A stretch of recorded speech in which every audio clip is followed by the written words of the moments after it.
Clutch Trucker is filmed before a live studio audience. And there he goes again with the paw in the shirt. Every time. Hey YouTube, Clutch Trucker here. Thanks so much for tuning in again to another edition of the Clutch Trucker channel. Now with fluoride. Anyway, real short video today. I swapped out my seats. Not for different seats, I just switched them. So in like trucking terms, I rotated my seats. And you're asking why? Well, okay. The seat I've been using, the driver's seat, it's got memory foam in the cushion there, which I don't like the memory foam. And it breaks down over time. It doesn't last very long. I had replaced the seat cushion part once already. But that's been about 3 years ago. And 3 years ago, my big butt riding around on that thing, and I was feeling the metal, the bars underneath, and right on my ass. And it was getting painful.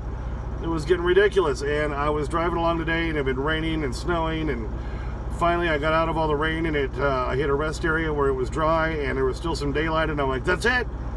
I'm swapping the seats. I couldn't afford to buy a new seat, a new driver's seat. They're like $800. We don't have that right now. Kind of cash poor. So I decided I would like at least a better seat to sit on. I sit on this thing like 14 hours a day. Hello, they're gonna wear out. So my brilliant idea was to save money, not by spending money on a new seat, by swapping them out, because nobody sits on the other one. The dog occasionally, but that's it. So and it holds my cab commander bag. So I decided to swap them out. All right, so here's what was my driver's seat, and you can see I got some duct tape holding up the switches for the air ride, for the lumbar, and there's two different lumbars on there, and that's been that way for a long time. I had fixed it once when I bought a new bottom seat cushion, but this is these are Sears seats. This is a bad design. They attach that underneath the seat, and then every time you sit down on it, it pushes against this, and it breaks this thing off. That's why it's held on with tape. Now, the one on the other seat is good, but I know it's going to break off over time, especially because as a driver, you're always getting in and out of the left side, and you're always climbing up and in and out of the seat here. So you're putting more pressure there than anywhere else on that seat all the time, and these controls just break off. It's a bad design by Sears Seating. So, like I say, I decided to swap them out. It's held down onto the floor with 4 big long bolts. But then also you got to get off the back part, the little rail that attaches to the back of the seat, which holds your where you attach your seat belt to, and those straps go down to the floor. So those needed to stay on each side, or it was going to be more involved. So I opted for the easier way, the quick and dirty way, and just take that off the back of the seat and leave it, move the seats around, and then put them back onto the different seat.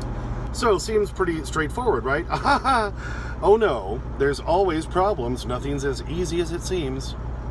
The airline that is coming from the control on the seat, underneath, then wrapped around that bar I was just talking about, you have to take off, which is where your seat belts are attached, and then it goes down into the airbag that's underneath the seat that gives you the air ride. Well, I don't know why the hell they did it this way, but when they put the passenger seat in, they wrapped that airline around that bar. So I had to then disconnect the airline going to the airbag, not thinking about the fact that, hey, once I'm going to pull that line off of that airbag, the seat's going to drop down, which it did. Now, luckily, I'd already taken all the bolts and everything out before I undid that airline, and it dropped, because then I wouldn't have been able to get to the bolts. So luckily I did all that first. So then I had to then take them out of the truck. Getting them out of the truck was a lot easier than getting them back in. I guess if I had thought about it, I should have just tried to shuffle them around inside the truck instead of taking them all the way out and then hoisting them back up in there, but wasn't really thinking that way. So yeah, scooted them around outside because they're heavy, and then had to try to hoist them back up in there, a few up on the step, and then hoist them in, kind of flip them over. So I've got some video I can show you of when the seats were completely out of the truck, because how often do you see that? It's kind of a weird, it just looks weird without any seats in it. So let's look at that. Here I am in a rest area, pulled out my tools, and I'm swapping my seats out. So I thought this would be kind of a unique look of my truck with no driver or passenger seat. Kind of an odd thing, isn't it? Well, on the whole seat exchange, got one of them back in, and now still have to do the other one. As you can see, got one of the seats back in. That was the driver's seat, now it's over there on the passenger side.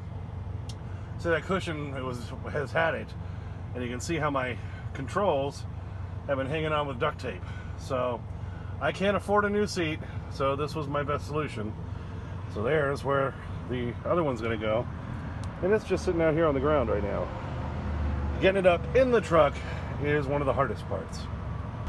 Now on this side, I had to use my bottle jack. First time I've had a chance to use it, because the air suspension doohickey underneath the seat there was deflated on this seat. So I had to use that to crank it up so I can get the rest of the bolts in. Gotta love having the right tools. That bottle jack's a good thing to have, by the way. It only cost me, I think, $20 off Amazon, and it even comes in its own little case, so I can put it down on my side box along with my other tools. First time I've had a chance to use it, worked real well. I was able to just get it up enough to get a couple of the bolts in and tighten them down just enough so I could really get it up there and extend the thing all the way up so I could get to everything else. And it worked great. For 20 bucks, boy, that is the way to go. So, long story short, got both seats back in. Total job took me just about 3 hours. You know, it's just me hoisting them back up in the truck. That was the hardest part. But at any rate, got it done, and boy, is my ass happy. It feels so much better.